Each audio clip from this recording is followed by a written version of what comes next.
മാത്രമേ ഉള്ളൂ സ്വർഗത്തിലേക്ക് പോകാനുള്ള വഴി. വേറെ ഒരു വഴിയില്ല. ഈ പാലത്തിൽ കൂടെ കേറിയേ പറ്റൂ. സ്വർഗത്തിൽ പോകേണ്ടവരെല്ലാവരും സ്വർഗത്തിലാണെങ്കിലും നരകത്തിലാണെങ്കിലും ഈ പാലത്തിൽ കേറിയാ മാത്രമേ അങ്ങോട്ട് പോകാൻ പറ്റൂ. കേറിയ ഉടനെ പലതും താഴെ വീഴും. അല്ലാഹുവിന്റെ റസൂൽ സല്ലല്ലാഹു അലൈഹി വസല്ലം തങ്ങൾ പറഞ്ഞു, സിറാത്ത് എന്ന പാലത്തിന്റെ മുകളിലൂടെ ചിലര് കണ്ണടച്ചു തുറക്കുന്നതിന് മുമ്പേ അങ്ങ് പോകും.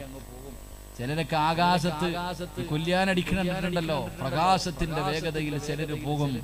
അല്ലാഹുവേ, കാറ്റിന്റെ വേഗതയിൽ പോകുന്നവരുണ്ട്, ഓടി പോകുന്നവരുണ്ട്, നടന്നു പോകുന്നവരുണ്ട്, മുട്ടുകാലിൽ എഴഞ്ഞു പോകുന്നവരുണ്ടെന്ന് നബി മുഹമ്മദ് മുസ്തഫ.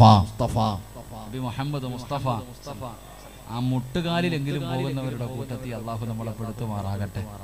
അള്ളാഹു ആ കൂട്ടത്തിലെങ്കിലും പെടുത്തുമാറാകട്ടെ. ഇതിപ്പോ ആ കൂട്ടത്തിലും പെടാൻ ആഗ്രഹം. മുട്ടുകാലിലെങ്കിലും എഴഞ്ഞു പോകാം. ഈ സഹോദര, ചിരിച്ചു തള്ളേണ്ട കാര്യമല്ല. ഈ സിറാത്ത് നരകമൊന്നുമല്ല ശിക്ഷേട്ട. സിറാത്ത് എന്ന പാലത്തിന്റെ മുകളിലൂടെ ചിലരിങ്ങനെ നടന്നു പോകുമ്പോ കാലങ്ങ് തെറ്റും. 50 നില കെട്ടിടത്തിന്റെ മുകളിൽ നിന്നൊരു മനുഷ്യൻ കാല് തെറ്റി താഴേക്ക് വീഴുമ്പോ എവിടെയെങ്കിലും രക്ഷപ്പെടാൻ പിടിക്കണത് പോലെ സിറാത്ത് എന്ന പാലത്തിന്റെ മുകളിൽ നിന്ന് കാല് തെറ്റിയിട്ട് ചിലരങ്ങ് താഴെ വീഴും. പക്ഷെ താഴെ വീഴൂല, ആ പാലത്തിൽ തൂങ്ങിക്കിടക്കും. എത്ര കൊല്ലം? 50,000 കൊല്ലം. എന്നിട്ട് എങ്ങനെയെങ്കിലും ഒന്ന് പാലത്തിന്റെ മുകളിലേക്ക് വലിഞ്ഞു കയറും. പിന്നെയും മുന്നോട്ട് നടക്കും, പിന്നെയും വീഴും.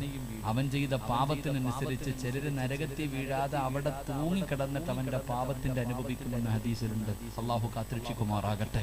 അതുകൊണ്ട് എന്റെ പ്രിയമുള്ള സഹോദരൻ, സാലി ഉസ്താദ് ഏറ്റവും പറയുമെന്നിരുന്ന എന്നിട്ടോ സാലി ഉസ്താദ് വരീപ്പ നമ്മുടെ ചങ്ങാതിയാ. നിങ്ങൾ രണ്ടുപേരും കൂടെ ദൈവത്തിൽ ഒരു കൊല്ലം ഉണ്ടായിരുന്നു. വരീസ അള്ളാഹു ആഫിയത്തും ദീർഘായുസും കൊടുത്ത് അനുഗ്രഹിക്കുമാറാകട്ടെ. നിങ്ങൾ വല്ലപ്പോഴും ഇതുപോലെ പരിപാടിക്ക് വരുമ്പോഴേ ചങ്ങാതി ഒന്ന് കാണാൻ കിട്ടാം. നിങ്ങളുടെ നാട്ടുകാരനാണ്. ദൈവത്തിലൊക്കെ നല്ല ഭക്ഷണമൊക്കെ വെച്ച് ഞങ്ങളൊക്കെ അവിടെ പഠിക്കുമ്പോൾ ഞങ്ങൾ ഓരോ ദിവസവും ഓരോ ആൾക്കാരാ ഭക്ഷണം വെക്കണം. ഇദ്ദേഹം വരുമ്പോൾ നാട്ടിൽ നിന്ന് കുറച്ച് ചമ്മന്തി പൊടിയൊക്കെ കൊണ്ടുവരും. അതുകൊണ്ട് ഓർമ്മയുണ്ട് ഇപ്പോഴും. ഓരോ ദിവസം ഇങ്ങനെ ഭക്ഷണം വെക്കും. ഒരു ദിവസം ഞാനാ വെച്ചത്. പടച്ചവനെ, ഞാൻ ഭക്ഷണം വെച്ചിട്ട് വെളിയിൽ പോയിട്ട് തിരിച്ചു കയറി വന്നപ്പോഴത്തേക്ക് കഞ്ഞിയായി. അതാ അവസ്ഥ. ഞങ്ങളൊക്കെ അങ്ങനെ വെച്ച് ഒരു വർഷക്കാലം ദൈവത്തിൽ കിടന്ന് ഒരുപാട് കഷ്ടപ്പെട്ട് പഠിച്ചവരാണ്. അൽഹംദുലില്ലാഹ്. അല്ലാഹു അദ്ദേഹത്തിന് ആഫിയത്തും ദീർഘായുസും കൊടുത്ത് അനുഗ്രഹിക്കുമാറാകട്ടെ. എപ്പോഴും ചിരിയ. അന്ന് എന്നും ഇല്ലേ സായി ഉസ്താദ്? മക്കളൊക്കെ 2 പേരൊക്കെ 2 മക്കളെ. അല്ലാഹു അദ്ദേഹത്തിന്റെ മക്കളെയൊക്കെ സ്വാലിഹീങ്ങളാക്കി കൊടുക്കുമാറാകട്ടെ. എന്റെ പ്രിയമുള്ള സഹോദരങ്ങളെ, മഹാനായി നബി മുഹമ്മദ് മുസ്തഫ സലാത്ത് പറയാൻ മടി നബി മുഹമ്മദ് മുസ്തഫ. അപ്പൊ സലാത്തിന്റെ മഹത്വം പറഞ്ഞു തുടങ്ങാം. എന്റെ പ്രിയമുള്ളവരെ, ഈ സിറാത്ത് എന്ന പാലത്തിന്റെ മുകളിലൂടെ അല്ലാഹുവിന്റെ പ്രവാചകൻ സ്വല്ലല്ലാഹു അലൈഹി വസല്ലമ തങ്ങൾ പറയുകയാണ്, മുത്തുനബിയുടെ പേര് പറയുമ്പോൾ പോലും നമ്മളിൽ പലർക്കും സ്വലാത്ത് പറയാൻ മടിയാണ്.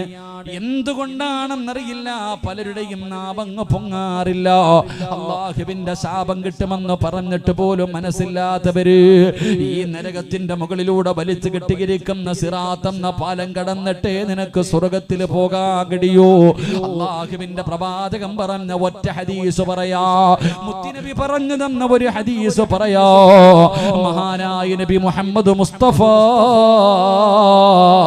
സ്വല്ലല്ലാഹു അലൈഹി വസല്ലമ തങ്ങൾ പറയുകയാണ്, പ്രവാചകരെ തൊട്ട് അബൂ ഹുറൈറ റളിയല്ലാഹു തആല റിപ്പോർട്ട് ചെയ്യുന്ന ഹദീസിൽ കാണാം, അല്ലാഹുവിന്റെ പ്രവാചകന്റെ മുന്നിലേക്ക്, അല്ലാഹുവിന്റെ റസൂലിന്റെ മുന്നിലേക്ക് മലക്കുൽ മൗത്ത് അസ്റായീൽ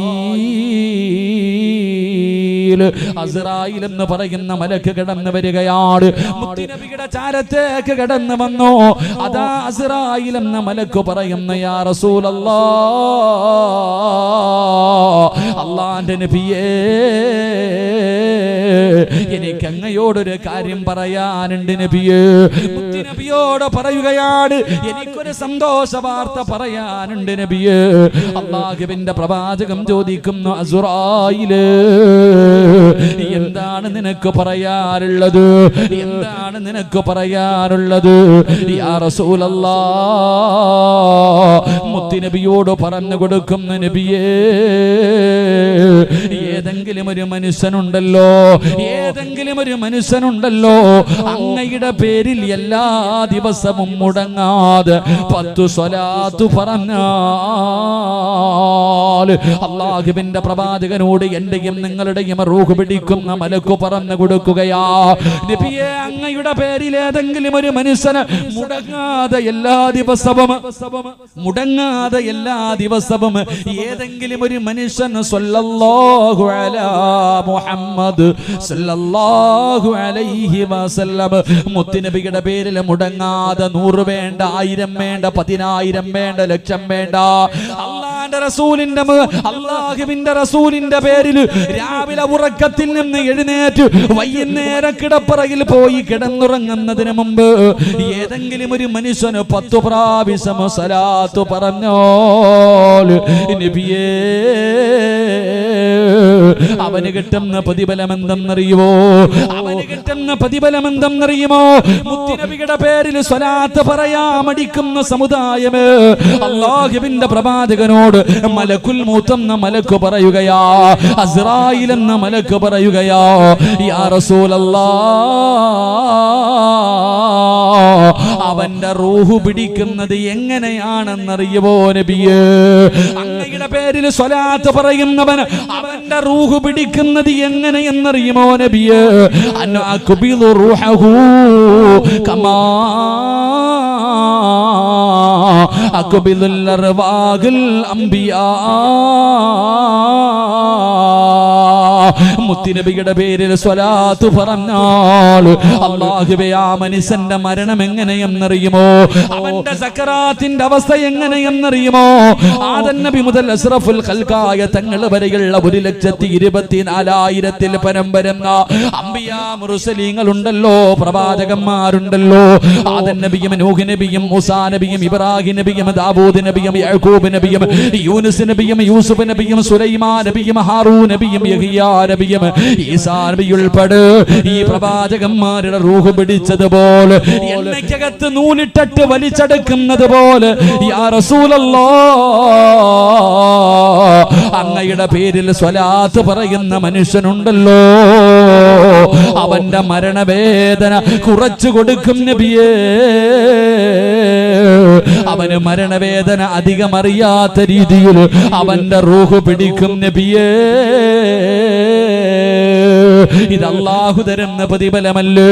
പ്രവാചകന്മാരുടെ റൂഹ് പിടിച്ചതുപോലെ അല്ലാഹുവിന്റെ അമ്പിയാക്കന്മാരുടെ റൂഹ് പിടിച്ചതുപോലെ സ്വലാത്ത് പറയുന്ന സഹോദരാ നിന്റെ റൂഹ് മലക്കുൽ മൗത്ത് പിടിക്കുമെന്ന് ആദരവായ പ്രവാചകൻ നബി മുഹമ്മദ് മുസ്തഫ സല്ലല്ലാഹു അലൈഹി വസല്ലമ തങ്ങൾ പറയുകയാ, ഇത് സ്വലാത്തിന്റെ മഹത്വമാണ്, ഇത് സ്വലാത്തിന്റെ മഹത്വമാണ്. അബൂ ഹുറൈറ റളിയല്ലാഹു തആല അൻഹു പറയുകയാ, രണ്ടാമത് കടന്നു വന്നതാരെന്നറിയുമോ? മഹാനായ മീകായിൽ നബി മീകായിൽ അലൈഹിസ്സലാം. പടച്ചവനെ മീകായിൽ എന്ന് പറയുന്ന മലക്കുണ്ടല്ലോ, അതാ മഴ ഇടി കാറ്റ് ഇതിന്റെ ചുമതലയുള്ള മലക്കാണ് മീകായിൽ എന്ന മലക്ക്. ആ മലക്ക് കടന്നു വന്നിട്ട് പറയുന്നു, യാ റസൂലല്ലാഹ് അല്ലാഹുവിന്റെ നബിയേ അങ്ങയുടെ പേരിൽ ഏതെങ്കിലും ഒരു മനുഷ്യനുണ്ടല്ലോ എല്ലാ ദിവസവും മുടങ്ങാതെ അവന് കിടന്നുറങ്ങുന്നതിന് മുമ്പ് ഒരു 10 പ്രാവശ്യം അങ്ങയുടെ പേരിൽ സ്വലാത്ത് പറഞ്ഞാൽ അവന് കൊടുക്കുന്ന പ്രതിഫലം എന്തെന്നറിയുമോ? നാളെ പടച്ചറപ്പിന്റെ കോടതിയിലേക്ക് ഇവിടത്തെ പള്ളിപ്പറമ്പിൽ നിന്ന് പട്ടിയുടെയും പന്നിയുടെയും കഴുതയുടെയും പേപ്പട്ടിയുടെയും പിന്താരങ്ങളിൽ കൊടികുത്തി വെച്ച് കിടന്നും നടന്ന കുഷ്ഠരോഗിയെ പോലെ ഉഹുദമലിക്കുമ്പോഴും വലിപ്പമുള്ള വയറ് വലിച്ചുകൊണ്ട് റബ്ബിന്റെ കോടതിയിലേക്ക് കടന്നു വരുമ്പോ അന്ന് വസ്ത്രമില്ലല്ലോ, അല്ലാഹുവേ ചെമ്പിന്റെ തറയിലാണല്ലോ, ചെരുപ്പില്ലല്ലോ. പടച്ചവനെ ഒരു ചാട് മുകളിൽ ഇങ്ങനെ സൂര്യൻ ഉദിച്ചു നിൽക്കുകയാ. ലോകത്ത് വല്ലാത്ത വിശപ്പാ, ലോകത്തുള്ള സർവ്വ ഭക്ഷണം കടിച്ചാലും വിശപ്പ് മാറാത്ത രീതിയിലുള്ള വിശപ്പാ, എത്ര വെള്ളം കുടിച്ചാലും മാറാത്ത ദാഹമുള്ള ദിവസമോ. ആ ദിവസം അല്ലാഹുവിന്റെ കോടതിയില് ജനങ്ങൾ മുഴുവനും അല്ലാഹുവിന്റെ കോടതിയിൽ ഇങ്ങനെ നിൽക്കുമ്പോ എന്റെ പ്രിയപ്പെട്ട ചെറുപ്പക്കാരാ, മുത്തുനബിയുടെ പേര് പറയുമ്പോ സ്വലാത്ത് പറയാ മടിക്കുന്ന ഇവത്തവേ മീകായിൽ എന്ന മലക്ക് പറയുകയാണ്, നാളെ പടച്ച റബ്ബിന്റെ കോടതിയിൽ ഞാനും നിങ്ങളും എല്ലാവരും നിൽക്കുമ്പോ, കോടാനുകോടി ജനങ്ങൾ മുഴുവനും നാളെ പടച്ച റബ്ബിന്റെ കോടതിയിൽ നിൽക്കുമ്പോ, അല്ലാഹുവിന്റെ പ്രവാചകന്റെ പേരില് സ്വലാത്ത് പറഞ്ഞ മനുഷ്യ, മീകായിൽ എന്ന് പറയുന്ന മലക്ക് നിന്നെ കാത്തു നിൽക്കുകയാ. മീകായിൽ എന്ന് പറയുന്ന മലക്ക് നിന്നെ കാത്തു നിൽക്കുകയാ. അനാസ്കീഹി മിൻ ഹൗദിക യാ റസൂലല്ലാഹ്. മുത്തുനബിയേ,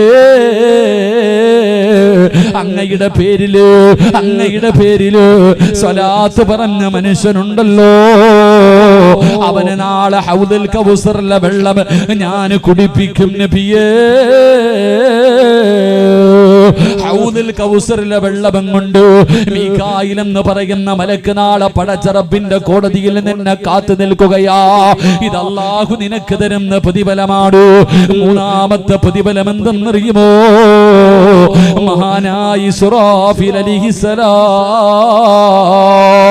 സൂറന്ന കാഹളത്തിൽ ഊതാൻ പടച്ചവനെ, സൂറന്ന കാഹളത്തിൽ ഊത്തും ചുണ്ടിന്റെ ഭാഗത്ത് പിടിച്ചിട്ട് മരുഭൂമിയിൽ കിടക്കുന്നത് പോലെ ഇങ്ങനെ കിടക്കുകയാണ് മലക്ക്.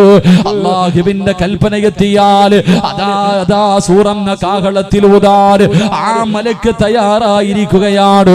ഈ മലക്കാണ് മുത്തുനബിയുടെ ചാരത്ത് കടന്നു വന്നത്. അല്ലാഹുവിന്റെ പ്രവാചകന്റെ ചാരത്ത് കടന്നു വന്നിട്ട് പറയുന്നു, യാ റസൂലല്ലാഹ്, അല്ലാഹുവിന്റെ റസൂലേ,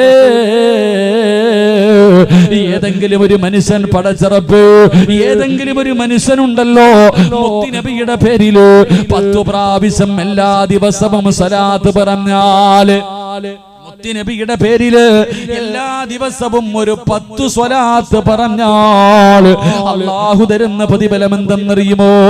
അനഅസ്ജുദു ലില്ലാഹി തആല മാറുഫ റസീ ഹത്താ യഗ്ഫിറല്ലാഹു തആല ലഹു. മുത്തുനബിയോട് പറയുകയാ, അല്ലാഹുവിന്റെ പ്രവാചകന്റെ പേര് കേൾക്കുമ്പോ സ്വലാത്ത് പറയുന്നവര്, നീ നാളെ പടച്ച റബ്ബിന്റെ കോടതിയിലേക്ക് കടന്നു ചെല്ലുമ്പോ നിന്റെ വാപ്പ നിന്റെ മുന്നിലൂടെ പോകുന്നുണ്ട്, ഉമ്മ പോകുന്നുണ്ട്, ഭാര്യ മക്കളെ പോകുന്നുണ്ട്, കൂടെ പറപ്പും കുടുംബക്കാരും കൂട്ടുകാരും പോകുന്നുണ്ട്. ഒരു മനുഷ്യനും നിന്നെ തിരിഞ്ഞു നോക്കാത്ത ദിവസമുണ്ടല്ലോ. അല്ലാഹുവിന്റെ മുന്നില് ഇസ്രാഫീൽ എന്ന് പറയുന്ന മലക്ക് സുജൂദിൽ കിടന്ന് കരയുകയാ. അല്ലാഹുവിന്റെ മുന്നിൽ കിടന്ന് കരയുകയാ, സുജൂദിൽ കിടന്ന് കരയുകയാ. അല്ലാഹു പറയുന്നു, ഇസ്രാഫീൽ എഴുന്നേക്ക്, ഇസ്രാഫീൽ എന്തിനാ ഇവിടെ കിടന്ന് കരയുന്നത്? നീ എന്തിനാണ് ഇവിടെ കിടന്ന് കരയുന്നത്? ആ സമയത്ത് പറയുന്നു, അല്ലാഹ്, മുത്തുനബിയുടെ പേരിൽ സ്വലാത്ത് പറഞ്ഞവരുണ്ടല്ലോ, ഈ പ്രപഞ്ചം തന്നെ സൃഷ്ടിക്കാൻ കാരണക്കാരനായ അഷ്റഫുൽ ഖൽഖ് നബി മുഹമ്മദ് മുസ്തഫ സല്ലല്ലാഹു അലൈഹി വസല്ലമ തങ്ങള്, ആ പ്രവാചകന്റെ പേരിൽ സ്വലാത്ത് പറഞ്ഞ മനുഷ്യനുണ്ടല്ലോ, ആ മനുഷ്യന്റെ പാപങ്ങൾ പുറത്തു കൊടുക്കാതെ, ആ മനുഷ്യന്റെ പാപങ്ങൾ പുറത്തു കൊടുക്കാതെ ഞാൻ എന്റെ തല ഉയർത്തില്ല. ആരാ കരയുന്നത്? ആരാ കരയുന്നത്? എന്റെ പ്രിയമുള്ളവരെ, നമ്മുടെ പൊന്നാര മക്കളുണ്ടല്ലോ, വല്ലാതെ കഷ്ടപ്പെട്ട് രക്തം വിയർപ്പാക്കി അധ്വാനിച്ച് ഞാനും നിങ്ങളും പോറ്റി വളർത്തുന്ന മക്കളുണ്ടല്ലോ, ആ മക്കളെ നാളെ പടച്ച റബ്ബിനോട് അല്ലാഹുവിന്റെ കോടതിയിൽ വെച്ച് പറയുന്നു, അല്ലാഹ്, ഇവിടെ നിന്നിട്ട് എന്റെ കാല് പൊള്ളുന്നു റബ്ബേ, ഈ ചെമ്പിന്റെ തറയിൽ നിന്നിട്ട് എന്റെ കാല് പൊള്ളുന്നു പടച്ചവര്, എനിക്ക് ചൂട് സഹിക്കാ കഴിയുന്നില്ല തമ്പുരാനോ, അതുകൊണ്ട് എന്റെ മുമ്മാന് ഒന്ന് മലത്തി കടത്തി താ അല്ലാഹ്, ആ നെഞ്ചത്ത് കയറി ഞാനൊന്ന് നിൽക്കട്ടെ റബ്ബേ. എന്ന് മക്കള് പറയുന്ന ദിവസമുണ്ടല്ലോ, അല്ലാഹുവിന്റെ അദാബുകൾ കൊണ്ട് നിറച്ച നരകത്തിനെ മലക്കുകൾ കൊണ്ടുവരുന്നത് കാണുമ്പോ മക്കള് പറയുന്നു, പടച്ച റബ്ബേ, എന്റെ പാപങ്ങൾ മുഴുവനും എന്റെ വാപ്പാടെ തലയിൽ കെട്ടിവെച്ചിട്ട് എന്റെ വാപ്പയുടെ നന്മ മുഴുവനും എടുത്ത് എനിക്ക് താ അല്ലാഹ്. വാപ്പാനെ നരകത്തിലെറിഞ്ഞു, ഉമ്മാനെ നരകത്തിലെറിഞ്ഞു, എനിക്ക് സ്വർഗം തരണേ എന്ന് മക്കള് പറയുന്ന ദിവസമുണ്ടല്ലോ. ആ ദിവസത്തിൽ അല്ലാഹുവിന്റെ പ്രവാചകന്റെ പേരിൽ സ്വലാത്ത് പറയുന്ന മനുഷ്യ, ഇസ്രാഫീൽ എന്ന മലക്ക് കിടന്ന് കരയുകയാണ്. ഇസ്രാഫീൽ എന്ന് പറയുന്ന മലക്ക് നാളെ പടച്ച റബ്ബിന്റെ കോടതിയിൽ കിടന്ന് കരയുകയാ. ആർക്ക് വേണ്ടി എന്നറിയോ? നിസ്കരിച്ചവർക്ക് വേണ്ടിയല്ല, നോമ്പ് പിടിച്ചവർക്ക് വേണ്ടിയല്ല, സദക്ക കൊടുത്തവർക്ക് വേണ്ടിയല്ലോ, വഅദ് പറഞ്ഞവർക്ക് വേണ്ടിയല്ലോ, ഖുർആൻ ഓതിയവർക്ക് വേണ്ടിയല്ല, മുത്തുനബിയുടെ പേരിൽ സ്വലാത്ത് പറഞ്ഞ നിനക്ക് അല്ലാഹു പാപങ്ങൾ മുഴുവനും പുറത്തു തരുന്നത് വരെ ആ മലക്ക് അല്ലാഹുവിന്റെ മുന്നിൽ കിടന്ന് കരയുമെന്ന് ആദരവായ പ്രവാചകൻ നബി മുഹമ്മദ് മുസ്തഫ സല്ലല്ലാഹു അലൈഹി വസല്ലമ തങ്ങൾ പറയുമ്പോ നാലാമത് വരുന്ന മലക്ക് ഏതെന്നറിയുമോ? മുഖറബുൽ അംലാക്ക് മലക്ക് ജിബ്രീൽ. ജിബ്രീൽ എന്ന് പറയുന്ന മലക്ക് പറയുകയാണ്, യാ റസൂലല്ലാഹ്, അല്ലാഹുവിന്റെ നബിയേ, ഏതെങ്കിലും ഒരു മനുഷ്യൻ അങ്ങയുടെ പേരിലോ സ്വലാത്ത് പറഞ്ഞാൽ അല്ലാഹ് അവന് കൊടുക്കുന്ന പ്രതിഫലം എന്തെന്നറിയുമോ? നാളെ നരകത്തിന്റെ മുകളിലൂടെ വലിച്ചു കെട്ടിയിരിക്കുന്ന സിറാത്ത് എന്ന് പറയുന്ന പാലമുണ്ടല്ലോ, ആ പാലത്തിന്റെ മുന്നിൽ സ്വലാത്ത് പറഞ്ഞ മനുഷ്യ, സ്വലാത്ത് പറഞ്ഞ ചെറുപ്പക്കാരാ, മുത്തുനബിയുടെ പേര് പറയുമ്പോ അറിയാതെ സ്വല്ലല്ലാഹു അലാ മുഹമ്മദ് എന്ന് സ്വലാത്ത് പറയുന്ന യുവത്തവേ, ഈ നരകത്തിന്റെ മുകളിലൂടെ വലിച്ചു കെട്ടിയിരിക്കുന്നു ആ സിറാത്ത് എന്ന പാലത്തിന്റെ മുന്നിൽ നീ എത്തുമ്പോ അനാഹിദം ബിയദിഹി വയമുറു അലാ സിറാത്ത്. മുത്തുനബിയുടെ പേര് കേൾക്കുമ്പോ സലാത്ത് പറയുന്ന പെങ്ങള്, സ്വലാത്ത് പറയുന്ന യുവത്തവേ, നാളെ സിറാത്ത് എന്ന പാലത്തിൽ കാലെടുത്ത് വെക്കുമ്പോ നിന്റെ കയ്യിൽ ജിബ്രീൽ എന്ന് പറയുന്ന മലക്ക് പിടിക്കുകയാ. അനാഹിദം ബിയദിഹി വയമുറു അലാ സിറാത്ത് കൽബറക്കിൽ ഖാതിഫ്. അവിടുന്ന് പ്രവാചകരോട് പറയുകയാ, സലാത്ത് പറഞ്ഞ മനുഷ്യ, നിന്റെ കയ്യിൽ പിടിച്ചിട്ട് ജിബ്രീൽ എന്ന മലക്ക് നിന്നെ സ്വർഗ്ഗത്തിൽ കൊണ്ടുപോകുമെന്ന് ആദരവായ പ്രവാചകൻ നബി മുഹമ്മദ് മുസ്തഫ. ആദരവായ പ്രവാചകൻ നബി മുഹമ്മദ് മുസ്തഫ. മാറ്റമുണ്ടോ? നബി മുഹമ്മദ് മുസ്തഫ സല്ലല്ലാഹു അലൈഹി വസല്ലം മുത്തുനബിയുടെ പേരിൽ സ്വലാത്ത് പറഞ്ഞാൽ ഈ ലോകത്ത് നിന്ന് യാത്ര പറയുമ്പോൾ മരണവേദന അറിയാതെ പോകാൻ നല്ല കുറച്ചൊക്കെ കുറഞ്ഞു കിട്ടും. പ്രവാചകന്മാരുടെ റൂഹ് പിടിച്ചതുപോലെ നിന്റെ റൂഹ് പിടിക്കും. നാളെ പരലോകത്ത് ചെല്ലുമ്പോ ഹൗദുൽ കൗസറിലെ വെള്ളം കുടിക്കാൻ അള്ളാഹു നിനക്ക് അവസരം തരും. 3, നിനക്ക് സ്വർഗം കിട്ടാൻ വേണ്ടി മലക്ക് തന്നെ അള്ളാഹുടെ മുന്നിൽ കിടക്കും. ഇസ്രാഫീൽ എന്ന മലക്ക് അള്ളാഹിന്റെ മുന്നിൽ സത്യാഗ്രഹം കിടന്നിട്ട് നിനക്ക് സ്വർഗം വാങ്ങിത്തരും. 4, സിറാത്ത് പാലത്തിലെത്തുമ്പോ കയ്യിൽ പിടിച്ചു കൊണ്ടുപോകാൻ ജിബ്രീൽ എന്ന മലക്കുണ്ടാകുമെന്ന് നബി മുഹമ്മദ് മുസ്തഫ. നബി മുഹമ്മദ് മുസ്തഫ. അപ്പൊ സലാത്തിന് പറഞ്ഞൂടെ? സലാത്ത് പറഞ്ഞൂടെ? അതോ മറ്റേ ആള് തെങ്ങിന്റെ മുകളിൽ തന്നെയാണോ താഴെ ഇറങ്ങിയ? സലാത്ത് പറഞ്ഞൂടെ? അള്ളാഹു ഭാഗ്യം നൽകുമാറാകട്ടെ, അള്ളാഹു ഭാഗ്യം നൽകുമാറാകട്ടെ. അപ്പൊ ഞാൻ പറഞ്ഞു വന്നത്, ഈ സിറാത്ത് എന്ന് പറയുന്ന പാലത്തിന് വല്ലാത്ത നീളവാ, ഒരുപാട് വർഷത്തെ വഴിദൂരം. അപ്പൊ നിങ്ങൾ ചോദിക്കൂ, ഉസ്താദെ 50,000 കൊല്ലം കയറ്റ ഇറക്കമൊക്കെ, ഇതൊക്കെ നമ്മൾ വിചാരിക്കണത് സിമ്പിളായിട്ട് അങ്ങ് നടന്നു പോകാമെന്ന. എങ്കിൽ എൻ്റെ പ്രിയമുള്ള സഹോദരങ്ങളെ, അള്ളാഹുവിൻ്റെ പരിശുദ്ധമായ ഖുർആൻ എടുത്ത് നോക്കൂ. പ്രവാചകൻ സല്ലല്ലാഹു അലൈഹി വസല്ലമ തങ്ങൾ പറയുന്നു, ഇവിടത്തെ പോലെയൊന്നുമല്ല അവിടെ സമയം, ഇവിടത്തെ പോലെയൊന്നുമല്ല അവിടുത്തെ സമയം. അവിടുത്തെ ഒരു ദിവസം ഇവിടത്തെ 50,000 വർഷത്തിന്റെ ദൈർഘ്യമുണ്ടെന്ന് നബി മുഹമ്മദ് മുസ്തഫ.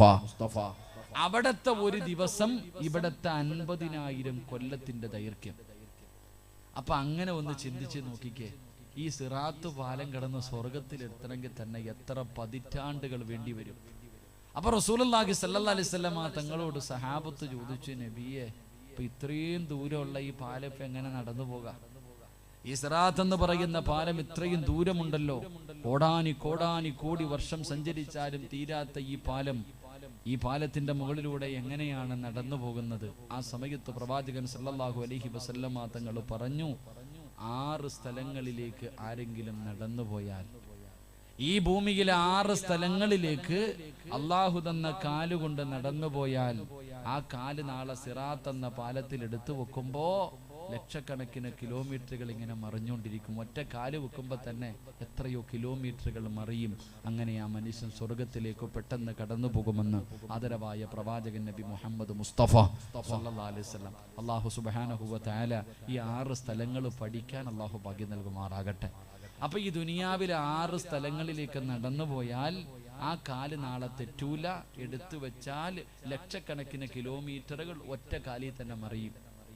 അങ്ങനെ പെട്ടെന്ന് നടന്ന് സിറാത്ത് താണ്ടി സ്വർഗത്തിൽ പോകാം. അള്ളാഹു ഭാഗ്യം നൽകുമാറാകട്ടെ, അള്ളാഹു ഭാഗ്യം നൽകുമാറാകട്ടെ. ഒരു 3 സ്വലാത്ത് പറഞ്ഞ് സ്വല്ലല്ലാഹു അലാ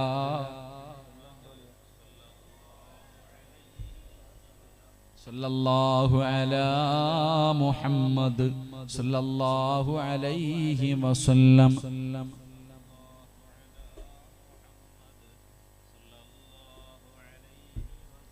اللهم صل على محمد يا ربي صل عليه وسلم. അല്ലാഹു സ്വീകരിക്കുമാറാകട്ടെ. ഈ സ്വലാത്തിന്റെ ബർക്കത്ത് കൊണ്ട് അല്ലാഹു നമ്മുടെ ദുനിയാവും ആഖിറവും അല്ലാഹു വെളിച്ചത്തിലാക്കി തരുമാറാകട്ടെ. അപ്പൊ 6 സ്ഥലങ്ങളിലേക്ക് നടന്നാൽ സിറാത്ത് താണ്ടി സ്വർഗത്തിലെത്താം. ഇപ്പൊ സമയം 10:45. ഞാൻ പറഞ്ഞിരിക്കുന്ന സമയം 11:30. ഇനി ഒരു 45 മിനിറ്റ് ഉണ്ട്. ഇതിനിടയിൽ 6 പറഞ്ഞു തീർക്കാൻ കഴിയില്ല എന്ന് എനിക്ക് നല്ലതുപോലെ അറിയാം. അതുകൊണ്ട് ഒന്നെങ്കിൽ 1, രണ്ടെങ്കിൽ 2, പറ്റുന്നത്രയും പറഞ്ഞ് സന്തോഷത്തോടെ ദുആ ചെയ്ത് പിരിയും. അല്ലാഹു ഭാഗ്യം നൽകുമാറാകട്ടെ. എന്റെ പ്രിയമുള്ള സഹോദരങ്ങളെ, മഹാനായ പ്രവാചകൻ സല്ലല്ലാഹു അലൈഹി വസല്ലമ തങ്ങൾ പറയുകയാണ്, എവിടേക്ക് നടന്നാലാണ് ആ കാൽച്ചുവടിന് മഹത്വമുണ്ടാകുന്നത്? നാളെ സിറാത്ത് എന്ന പാലത്തിൽ ഉറച്ചു നിൽക്കുന്ന കാലേതാണ്? അല്ലാഹുവിന്റെ പ്രവാചകൻ അവിടെന്ന് പറയുന്ന 1ാമത്തെ സ്ഥലമേതെന്നറിയുമോ? എവിടേക്ക് നടക്കുന്ന കാലം എന്നറിയുമോ? അല്ലാഹുവിന്റെ പള്ളിയുടെ മിനാരത്തിൽ നിന്ന് ഓരോ ദിവസം 5 നേരം വിളിക്കുന്നു, ഹയ്യ അലസ്സലാഹ്, ഹയ്യ അലൽ ഫലാഹ്. ഓരോ ദിവസം 5 നേരം ഇവിടത്തെ പള്ളിയുടെ മിനാരത്തിൽ നിന്ന് ബാങ്ക് വിളി കേൾക്കുന്നവരാണ്. എന്റെ പ്രിയമുള്ളവരെ, അല്ലാഹുവിന്റെ പ്രവാചകൻ അവിടെ നിന്ന് പറയുകയാണ്, പള്ളിയിലേക്ക് നമസ്കരിക്കാൻ നടക്കുന്ന മനുഷ്യ, കാൽച്ചുവട് വെറുതെയല്ല. അല്ലാഹുവിന്റെ പള്ളിയിലേക്ക് 5 നേരം നമസ്കരിക്കുന്നതിന് വേണ്ടി നടക്കുന്ന മനുഷ്യ, ആ നടക്കുന്നത് വെറുതെയല്ല, ആ നടക്കുന്നത് വെറുതെയല്ല. സിറാത്തില കാല് ഉറച്ചു നിൽക്കുമെന്ന് നബി മുഹമ്മദ് മുസ്തഫ സല്ലല്ലാഹു അലൈഹി വസല്ലമ തങ്ങൾ പറയുന്ന 1, അല്ലാഹുവിന്റെ പള്ളിയിൽ ജമാഅത്തായി നിസ്കരിക്കുന്നതിന് വേണ്ടി നടക്കുന്ന ചുവട്ടടി, അത് നാളെ നിനക്ക് സിറാത്തിൽ ഉപകാരപ്പെടുമെന്ന് നബി മുഹമ്മദ് മുസ്തഫ സല്ലല്ലാഹു. എന്റെ പ്രിയപ്പെട്ട സഹോദരങ്ങളെ, നമ്മൾ എല്ലാവരും പള്ളിയിൽ പോയി നിസ്കരിക്കുന്നവരാ. ബൈക്ക് പള്ളിയുടെ ഹൗലും കരയിൽ കയറ്റാൻ പറ്റുമെങ്കിൽ അവിടെ വരെ നമ്മൾ കയറ്റും. നമ്മളൊക്കെ പള്ളിയിൽ പോയി നിസ്കരിക്കുന്നവരാ. നിസ്കരിക്കാത്തവരാണെന്നൊന്നും ഞാൻ പറയണില്ല. ഞാനും നിസ്കരിക്കും, നിങ്ങൾ നിസ്കരിക്കും. എന്നാ വീട്ടിൽ നിന്ന് പള്ളി വരെ നടന്നുപോയി നിസ്കരിക്കാൻ എത്ര പേരുണ്ട്? അള്ളാഹു നമുക്ക് ഈമാൻ നൽകുമാറാകട്ടെ, അള്ളാഹു ഈമാൻ നൽകുമാറാകട്ടെ. എത്ര പേരുണ്ട് പള്ളി നടന്നു പോയി നിസ്കരിക്കണം? ആരെങ്കിലും ഉണ്ടെങ്കിൽ ഒന്ന് കൈവക്കിക്കേ. വീട്ടിൽ നിന്ന് പള്ളി വരെ നടന്നു പോകുന്ന ആരെങ്കിലും ഉണ്ടെങ്കിൽ? ഒരു കാക്ക ഉണ്ട് കേട്ടാ, നിങ്ങൾ രക്ഷപ്പെട്ടേട്ടാ.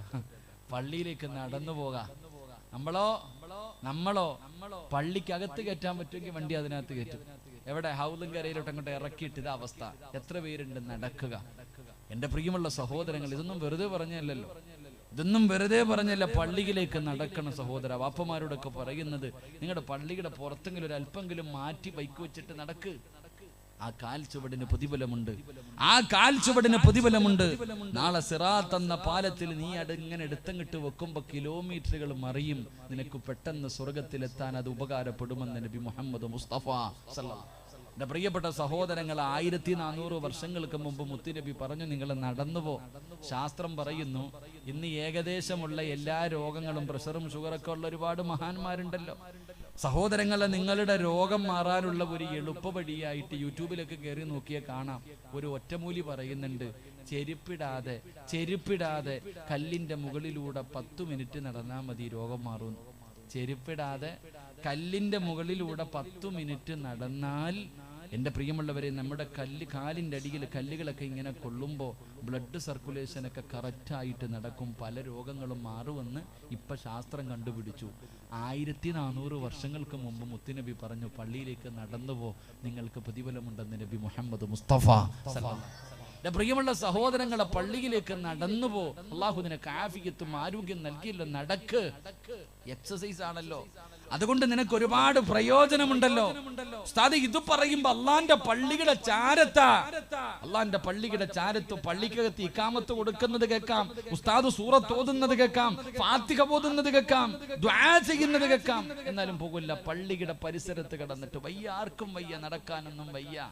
നടക്കാനും പള്ളിയിലേക്കൊന്ന് പോയി നിസ്കരിക്കാനൊന്നും പോകാൻ ആർക്കും വയ്യ. ഡോക്ടർ പറഞ്ഞു, അല്ലാഹുവേ പടച്ചോനെ, ബ്ലോക്ക് വന്ന് പൊക്കിയെടുത്ത് കരുനാഗപ്പള്ളി കൊണ്ടുപോയപ്പോൾ ഡോക്ടർ പറഞ്ഞു, 2-3 ബ്ലോക്ക് ഉണ്ട്, ചത്തുപോകും, രാവിലെ എഴുന്നേറ്റ് നടക്കണം കേട്ടോ.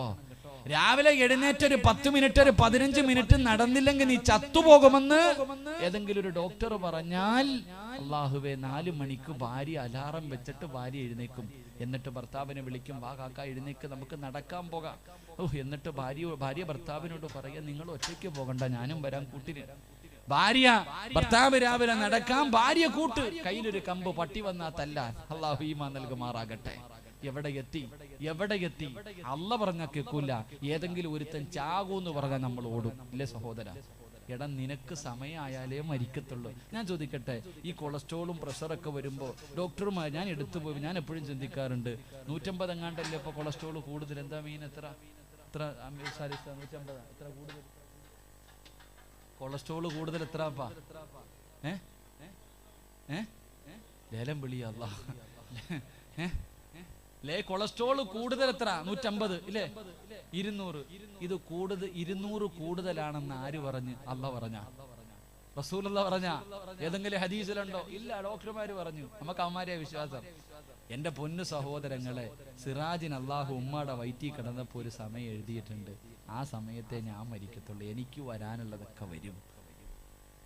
വരാനുള്ളതൊക്കെ വരും, എന്റെ പേര് എഴുതിയതൊക്കെ ഞാൻ കഴിക്കും. നിങ്ങൾ ആരെങ്കിലും കഴിക്കോ? ഇപ്പൊ നല്ലൊരു ചങ്ങാതിരെ പറ്റി നല്ല ചോറും കറിയും തിന്നിട്ടാ വന്നേ. ഇതുപോലെ അള്ളാഹു എല്ലാം എഴുതി വെച്ചിട്ടുണ്ടല്ലോ. ഇതെല്ലാം റബ്ബ് തീരുമാനിച്ചു വെച്ചിരിക്കല്ലേ. അല്ല പറയുന്നത് അനുസരിക്കാൻ വയ്യ. മുത്തുനബി പറഞ്ഞു, അള്ളാഹുവിന്റെ പള്ളിയിൽ 5 നേരം ബാങ്ക് വിളിക്ക്, പോയി നിസ്കരിക്ക്, നടന്നു പോയി നിസ്കരിക്ക്. വയ്യ, ഡോക്ടർ പറയും ചാവൂന്ന് പറഞ്ഞാ പെണ്ണും പിള്ളയും കെട്ടിയവരും കൂടെ രാവിലെ 5 മണിക്ക് എഴുന്നേറ്റിട്ട് നടത്തും. ആരാ പറഞ്ഞ 5 മണിക്ക് നടക്കണമെന്ന്? എന്റെ പ്രിയപ്പെട്ട സഹോദരങ്ങളെ, ഏറ്റവും വലിയ നമ്മൾ ചിന്തിച്ചു നോക്കണം. എവിടെ നോക്കിയാലും രാവിലെയാണ് എക്സസൈസ്. സത്യത്തിൽ രാവിലെയാണോ എക്സസൈസ് ചെയ്യേണ്ടത്, വൈകിട്ടാണോ? എപ്പോഴാ പറഞ്ഞങ്ങാതി? രാവിലെയാണോ നടക്കേണ്ടത്, രാത്രി വൈകിട്ടാണോ നടക്കേണ്ടത്? മക്കൾക്ക് ബോധമുണ്ട്. അല്ലാഹു ഈമാൻ നൽകുമാറാകട്ടെ. സഹോദര, രാവിലെ മുതൽ വൈകുന്നേരം വരെ കഷ്ടപ്പെട്ട് ജോലി ചെയ്ത് ശരീരം ടയർഡായിട്ട് അവസാനം പോയി കിടക്കും. എന്തിന്? ശരീരം എല്ലാം ക്ഷീണിച്ച് തളർന്നിട്ടാ പോയി കിടക്കണേ. എന്നിട്ട് രാവിലെ എഴുന്നേറ്റ് പിന്നെ നടക്കുക. എൻ്റെ പ്രിയപ്പെട്ട സഹോദരങ്ങളെ, അതുകൊണ്ട് ഉസ്താദന്മാരൊക്കെ, ഞങ്ങളൊക്കെ പഠിക്കുന്ന കാലത്ത് ഏത് കോളേജിൽ എടുത്തു നോക്കി അസർ നമസ്കാരത്തിന് ശേഷം പഠിക്കാൻ പാടില്ല, കളിച്ചോണം നിർബന്ധമായിട്ട്. തടവുസ്താദിന്റെ വയറ്റിൽ പറയുന്നുണ്ട്, അസറിന് ശേഷം നടക്കണമെന്നാ പറഞ്ഞേ. അത് സുന്നാന്നാ പറഞ്ഞ, നടക്കല് സുന്നത്താന്നാ പറഞ്ഞത് തടവുസ്താദ്. എന്റെ പ്രിയപ്പെട്ട സഹോദരങ്ങളെ, ഏത് കോളേജിൽ എടുത്തു നോക്കിയേ, അസർ നമസ്കാരം കഴിഞ്ഞാൽ നിർബന്ധമായിട്ടും കുട്ടികൾ കളിച്ചിരിക്കണം, എക്സസൈസ്, അല്ലെങ്കിൽ നടക്കണം. ആ സമയത്ത് സുന്നത്ത് നിസ്കരിക്കൽ പോലും കറാഹത്ത.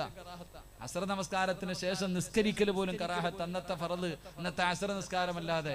എന്റെ പ്രിയപ്പെട്ടവരെ, അപ്പൊ അസറിന് ശേഷം വൈകുന്നേര സമയത്ത് എക്സസൈസ് ചെയ്യേണ്ടത്. നമ്മളെല്ലാം തലതിരിച്ച നേരം രാവിലെ ഉറക്കത്തിൽ നിന്ന് എഴുന്നേക്കും, യന്ത്രങ്ങൾ പോലെ 2 കിലോമീറ്റർ നടന്നിട്ട് വലിച്ചു വീട്ടിൽ വന്നിരിക്കും, തൗബാനായിട്ട്. അല്ലാഹു ഈമാൻ നൽകുമാറാകട്ടെ.